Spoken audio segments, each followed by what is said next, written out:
Existe um código cifrado há mais de 2000 anos que, se interpretado com um olhar diferente do habitual e do literal, pode nos fornecer bases incríveis para o nosso despertar e avanço espiritual. E hoje iremos estudar juntos um pouco sobre essa revelação. Depois de analisar essa mensagem sob outra ótica, é possível que sua visão sobre este tema mude completamente. Olá, buscadores! Hoje nós iremos estudar o tema das 7 igrejas e do Reino dos Céus de uma maneira bastante diferente, com um olhar direcionado ao nosso interior, e que nos fornecerá elementos e ferramentas incríveis de aplicação prática. Além do mais, o que veremos hoje também dará continuidade aos assuntos que vínhamos estudando nos vídeos passados. Quando focamos neste assunto de maneira religiosa, encontramos que elas são definidas como as 7 igrejas do Apocalipse ou as 7 igrejas da Ásia Menor, consideradas as mais importantes desta região no começo do cristianismo e que são mencionadas no livro de Apocalipse 2 e 3, no Novo Testamento. Geograficamente, as ruínas dessas antigas cidades atualmente estão na Turquia.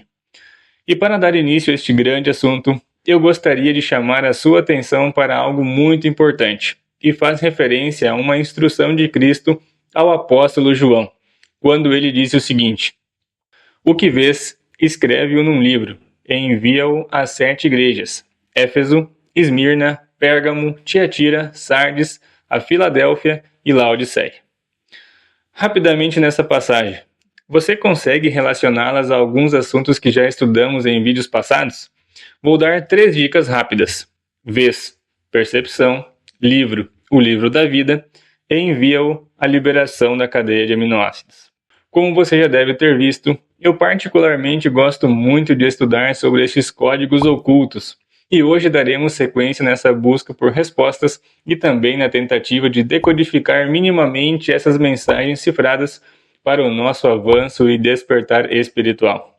Com o passar dos estudos, você também será capaz de perceber essas mensagens cifradas em vários outros textos, e para mim, isso é o mais legal de tudo, porque conseguimos interpretar os conhecimentos com uma outra visão. E também passamos a ser capazes de vislumbrar a grande transformação que toda essa sabedoria tem a nos proporcionar. E, gente, é simplesmente fantástico. Assim como tem acontecido comigo, eu creio que você também passará a ver o mundo com outros olhos à medida que decodifica e interpreta esses códigos camuflados. Mas para isso, antes de qualquer coisa, você precisa ter a mente aberta e se liberar das correntes doutrinárias e das mais diversas crenças que você possa ter, porque isso é um obstáculo para o avanço e não lhe permitirá apreciar e considerar essas possibilidades de interpretação. Lembre-se, aqui tratamos de ser imparciais e buscamos analisar os conteúdos de uma maneira livre e sem vieses de confirmação. E ainda que possa parecer em determinados momentos, não nos associamos com nenhuma religião, com nenhuma filosofia ou qualquer tipo de misticismo, e muito menos com autoajuda. Trata-se exclusivamente de uma pesquisa autônoma e independente que visa encontrar ferramentas e saberes práticos para compreender nossa situação humana e aplicá-lo em nosso cotidiano. E antes que você me diga o porquê de existir códigos secretos dentro dos saberes espirituais, preciso lhe dizer que tenha paciência e que continue assistindo aos vídeos de maneira sequencial, porque eu tenho tratado de organizar tudo de uma maneira lógica e que possa fazer mais sentido a você.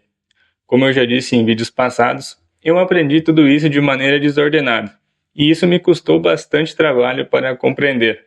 E então, ao estudar como estou propondo aqui neste espaço, eu creio que você também entenderá melhor, assim como eu.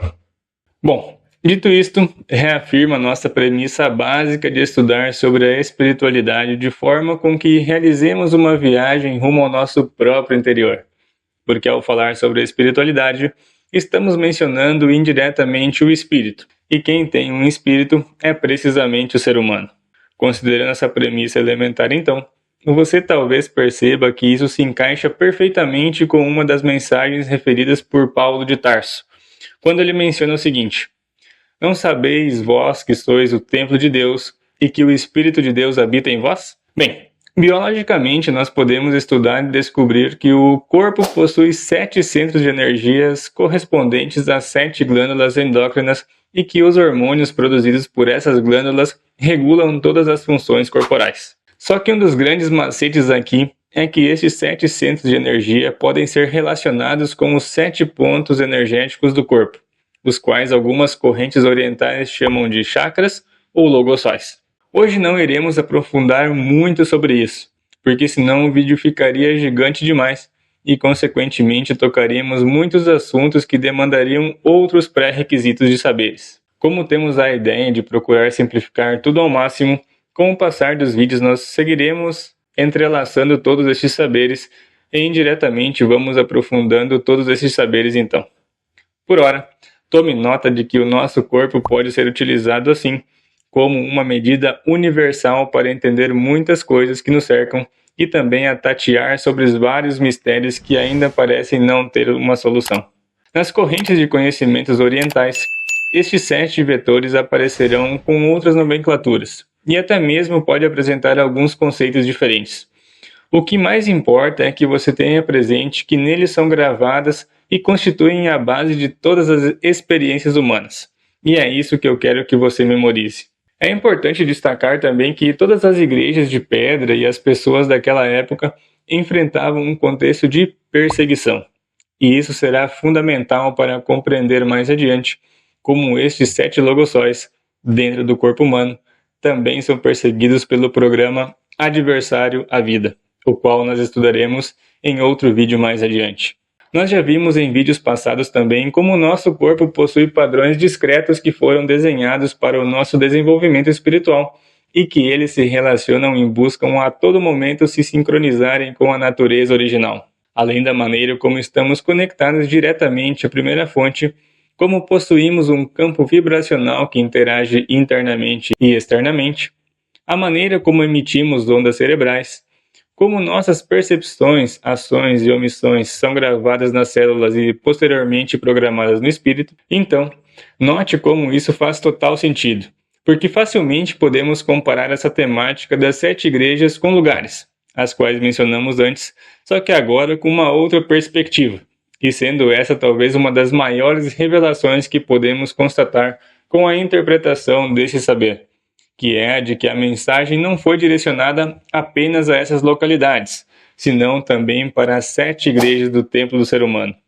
ou seja, estes 7 chakras, ou melhor ainda, em outras palavras, o reino celestial interno.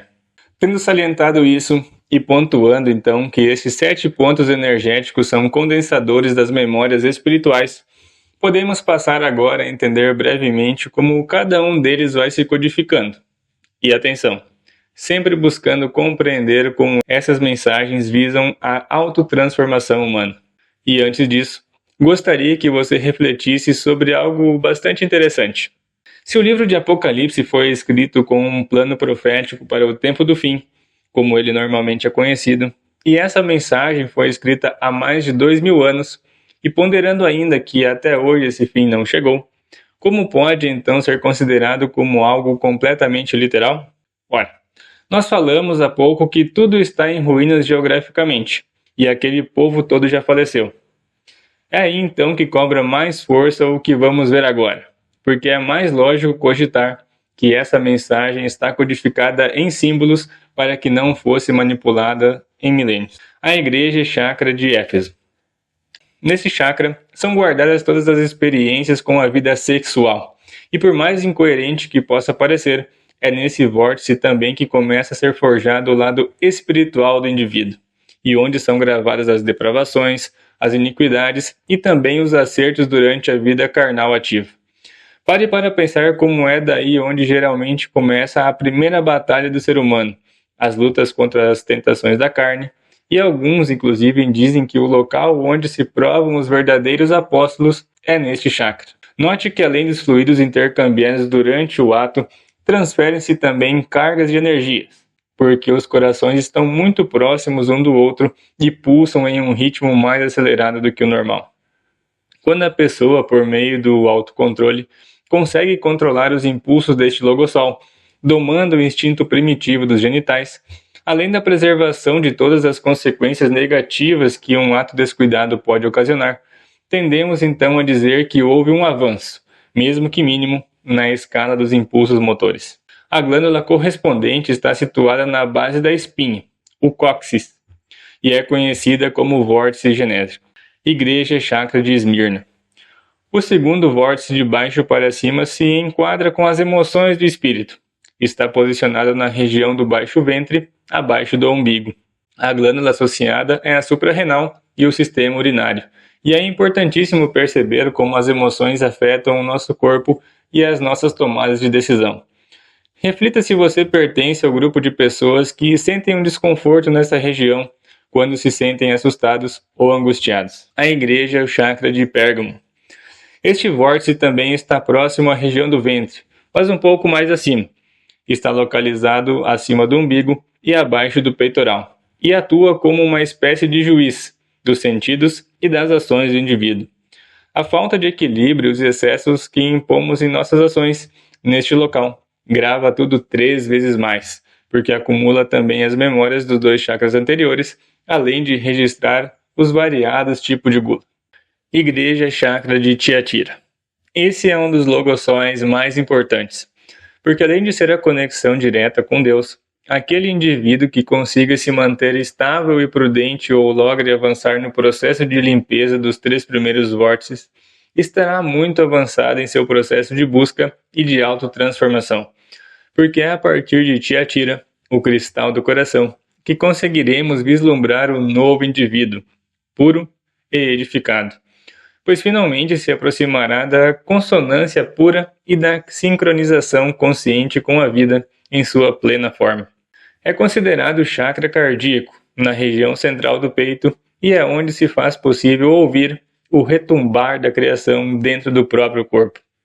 Como vimos, os lampejos do eterno sem nome e sem fim ecoam dentro do peito de cada ser e viajam dentro do templo das criaturas para ratificar sem parar que é aí onde está contida a mais incrível essência genuína do universo, onde estão gravadas todas as leis originais da criação. É a partir deste ponto que começam a se conformar os chamados vértices de cima, ou dos céus, porque contemplam, em grande parte, o ser, a voz e a força interior que nós também já vimos no vídeo anterior. Fisicamente se relaciona com o plexo cardíaco, o sangue, o sistema circulatório e a região torácica. Igreja chakra de Sardes. É o chakra laríngeo que se encontra na região da garganta. E assim como é importante atentar àquilo que se fala, pois as palavras ditas podem gerar conflitos e incertezas nas interpretações alheias, além de discórdias, mágoas, traumas e inclusive guerras. Como vimos na teoria dos padrões corporais, aquilo que se expressa é um forte reflexo daquilo que se traz por dentro, e que logo se materializa nos elementos externos. Esse chakra maneja a tireoide, os brônquios, os pulmões, o sistema respiratório e o canal alimentício. Igreja chakra de Filadélfia. É o chakra frontal que circunda a testa.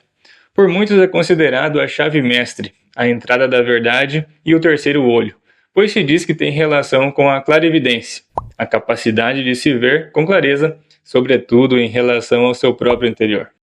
Igreja chakra de Laodiceia. Também chamado de vórtice coronário, a coroa, porque está localizado no alto da cabeça, possuindo forte correlação com a mente, a consciência e a sabedoria do ser. Quem se dedique a refletir sobre os seus próprios erros e procura corrigi-los em um árduo trabalho de autolapidação, poderá se transformar grandemente para bem, sendo um expoente e um exemplo da frutífera mudança. Quanto às glândulas, este chakra possui relação com a chamada glândula pineal. E então, buscadores, quando estipulamos a possibilidade dessas 7 igrejas estarem dentro dos corpos humanos, parece que também faz mais sentido considerar que o reino do céu se aproximou de nós, como diz aquele velho versículo. Ademais, também parece que toma forma a outra ideia exposta no livro de Apocalipse, quando menciona aqui: imediatamente vi-me em espírito, e eis que havia um trono no céu, e alguém sentado nele. Aquele que estava sentado era de aspecto similar à pedra de jaspe e ao sardônio. Um arco-íris, semelhante a uma esmeralda, circundava o trono. Ao redor do trono havia 24 outros tronos, e neles estavam sentados 24 anciãos. Eles estavam vestidos de branco e na cabeça tinham uma coroa de ouro. Do trono saíam relâmpagos, vozes e trovões. Diante dele estavam acesas 7 lâmpadas de fogo, que são os 7 Espíritos de Deus. Diante do trono havia um mar de vidro, como de cristal. No centro, ao redor do trono, havia 4 criaturas viventes cobertas de olhos, tanto na frente como atrás. Gente, tratando de interpretar humildemente este fragmento, observe como muda a visão da mensagem se consideramos que o trono de Deus é o coração humano, e este está rodeado por 24 coroas que protegem o trono principal, as costelas. Deste trono saem relâmpagos, impulsos elétricos, trovões, batimentos e vozes, as leis de vida, o sexto sentido. Próximo a ele ardem 7 lâmpadas de fogo, os chakras, os quais são candeeiros de Deus. E à frente um mar de vidros que se parecem a cristais. E aqui poderíamos dizer que talvez seja o reflexo do nó sinusal, e que junto ao trono e ao seu derredor estão cheios de olhos, ou seja, as células. E quando menciona que ao redor do trono, onde havia 4 criaturas viventes cobertas de olhos, tanto na frente como atrás, poderíamos deduzir que se trata das aurículas, direita e esquerda, e dos ventrículos, posicionados também dos lados direito e esquerdo. E que tal essa interpretação, buscadores? Bom, para mim ela é simplesmente sensacional. Quando eu aprendi isso pela primeira vez, eu confesso que me emocionei muito, e hoje me sinto muito feliz em poder compartilhar com todos vocês. Ao contemplar a possibilidade de que todos estes símbolos e elementos codificados têm a capacidade de transformar nossas vidas para melhor, sem sombra de dúvidas, ao menos para mim, modifica o teor dos estudos e dá gosto realmente aprender. Se você também se interessa por estudar desta maneira, nunca havia ouvido falar nesses códigos ocultos e deseja aprender mais sobre isso, deixo o convite então para que você se inscreva e ative as notificações.